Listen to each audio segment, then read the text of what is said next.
निवडणुकांमधील गैरप्रकारांमध्ये मतदारांना आमिष दाखवण्याचा प्रकार अलीकडच्या काळामध्ये सर्रासपणे घडू लागलाय.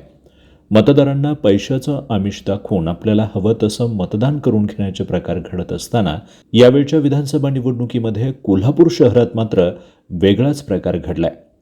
कोल्हापूर उत्तर विधानसभा मतदारसंघाचा भाग असलेल्या कोल्हापूर शहराच्या मध्यवर्ती परिसरात आज रात्री काही विशिष्ट समाजातील लोकांनी उद्या मतदानालाच येऊ नये यासाठी विशेष प्रयत्न केले गेल्याचं दिसून आलंय.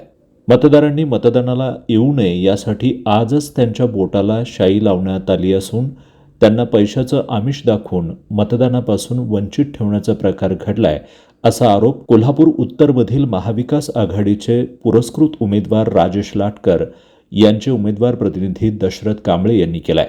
या संदर्भात त्यांनी जुना राजवाडा पोलीस ठाण्यात धाव घेऊन तक्रार अर्ज दाखल करत या प्रकाराची चौकशी करण्याची मागणी केली आहे.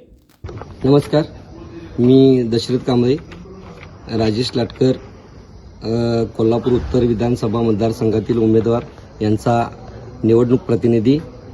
आज संध्याकाळी रात्री 8:30 वाजता 12 इमाम या परिसरामध्ये एक विचित्र प्रकार घडला की माजी नगरसेवक आदिल परस यांनी 12 इमाम परिसरामध्ये मतदान व्हायच्या अगोदरच लोकांच्या बोटांना शाई लावण्याचा प्रयत्न केला आणि त्यांना मतदान प्रक्रियेपासून थांबवण्याचा प्रयत्न हे अतिशय गलिच्छ कृत्य या नगरसेवकाने केलेलं आहे. मी जुना राजवाडा पोलीस स्टेशनच्या दारात आत्ता उभा आहे.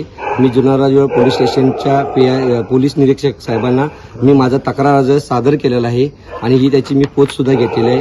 असे गैरकृत्य का घडले, कसे घडले हे पोलीस आता चौकशी करतीलच, परंतु निवडणूक आयोगाला सुद्धा माझी किंवा निवडणूक निर्णय अधिकाऱ्यांना सुद्धा माझी एक नम्र विनंती आहे किंवा एक चौकशीचा भाग म्हणून त्यांनी की ही शाई नेमकी आली कुठून आणि त्याचा वापर कसा झाला ह्याची सुद्धा चौकशी निवडणूक निर्णय अधिकाऱ्यांनी केली पाहिजे.